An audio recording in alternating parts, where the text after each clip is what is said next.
My name is Joshua J. Ramos, Box 2, Block 5. Sa major education, applied science and technology. Ano yung pasakan sa una, yung vegetarianism, technology, virtue ethics nila, hindi virtual, sa'yo lang, virtue ethics, no? Ethics of care.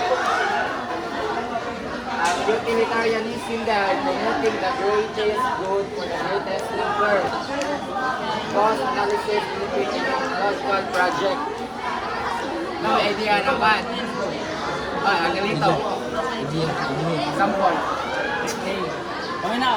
So, ang example ng utilitarian is greatest good for the greatest number. Like for example, sa naitabo sa pandemic, di ba? Halos tibuok kalibutan man is naapektuhan. So, ang gibuhat nila ato is magbuhat sila way paagi para ma-prevent og kanang akuan, like for example kanang social distancing. So usa to sa mga paagi nila na kining greatest number is bisag na sana mabawas-bawasan.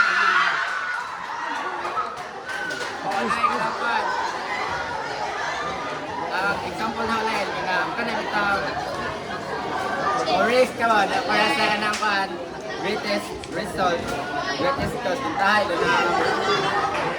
dahil ka nang kuan bitaw nga agyanan nga lisod kayo na maghimo og kanang arsada pat naibay nga nakaatang kinahanglan sa kupang bayan ikaw para mag-agyanan ng tao so risk na kanang kuan so concern lang atong bayan pagkuha para mag-agi ang mga tao para sa kan British coast lagi sunod try deontology acting according to duties and rules regardless of consequences, protecting rights and dignity in research. Come on, may example natin ko an. Ang example sa deontology. So deontology is it's all about the duties from the word deon, which means study, duty, then logy, study, duty of study. So to illustrate further, let's example na to ang work sa police, for example. So ang police ay nag-focus sa ilahang duty instead of consequences. Like even if kamag-anak nila ang criminal, if na proven nga siya jud ang sadaan, ila dapat ikulong. That is the right nga butang nga ilang himuon. That is deontology. Correct. Kasi false. Nakulay example na ng anang kan, deontology. Kinahanglan ka mo-follow sa imong rules ug duties bitaw. For example, kanang sa hospital. Bitaw no? Kanang mga nurse, mo-follow sila kinahanglan sa mo sa procedures. Kinahanglan sa mga kanang so mga protective equipment bitaw.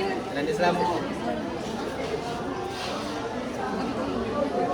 Basta atong ingon ni Belmar ganina. Yung ba nila sa gusto? Sunod, virtue ethics, cultivating moral character traits like honesty, humility, and responsibility in scientific practice. Diba, sa virtue ethics na naman magkaibaw naman mo na. Di, same planet, virtue ethics di siya, di na siya virtual. Passport na also. Come on, para ninyo, ang sa kanang kaan. Idea ninyo, makaingan ako kanang virtue ethics. Ang ilito. So ato siyang i-relate sa science and technology kining virtue ethics. Okay, aram dyan siya related. So kining virtue ethics, diba? For example, ana is moral character. So when it comes sa technology or sa mga gadget nga atong gigamit karon sa Facebook or TikTok. So dapat po is naputay humility or responsibility in scientific practice. Like, nakoy na ibawaan nga issue about dire is katong sa IS, if I'm not mistaken, is katong na nag-viral video student sa alam, spread. Basta na ato'y nag-viral na video din. Ang ilang gibuhat is very dili siya kaayuhan para sa school.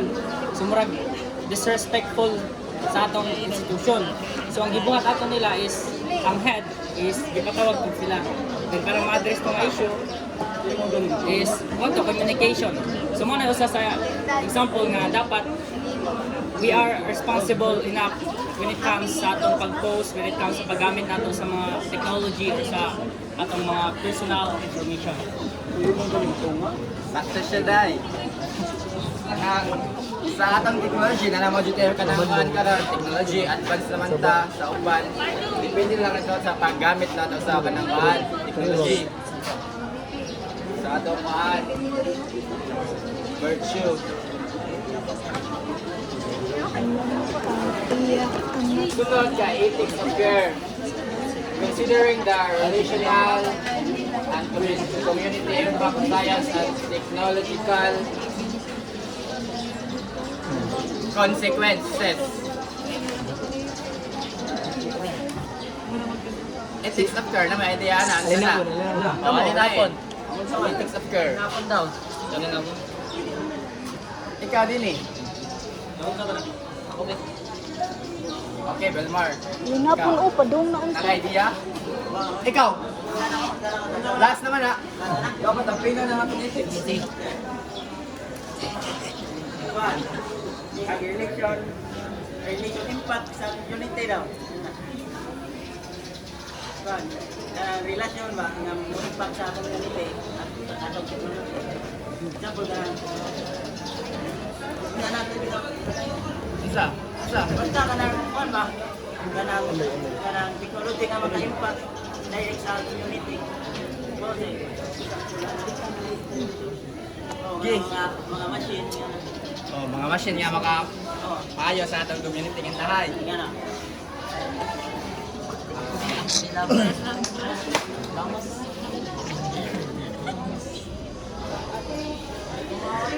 Ikaw, Belmar, basta naka-idea. So let's first define ethics and care. So when we say ethics, it is the moral principle ang naaw sa katao, and care unsay kanabitang pag-care. Unsa may Tagalog sa care or Bisaya? Pag-amping. Pag-amping. So moral principle plus pag-amping sa usa ka tawo, then let's connect siya nato siya sa technology, science and technology. So first, let's talk about the scientists. So, what is the purpose of the studying of or researches or inventions sa mga scientists? 'Di ba, para sa makatabang, para Kayo sa community. para maka-care sa community. So, mao na ilang interconnection. Bitaw, no? Mati siya sa ethics of care. Ikaw, napaka-idea na? Ano dito? Okay, additional lang kay Belmar Ethics of Care. So, ini usap ni sa mga way para mag-work ta as a community or as a country. So, ang gibuhat ani is magbuhat ni sila ng mga contrast. Oh, or mga way gani para para sa kaayuhan sa community. Ethics of Care. Oh, saka pa lang yung ethics, di ba? Naman tayo subject ana sa PICAS. O atong technology, o ginato gamitan sa atong sakto nga pamaagi, useless gyapon na siya. O na ang ethical theories apply dyan sa kanang science and technology. For greatest cause lang po. Kuha to siya. Thank you.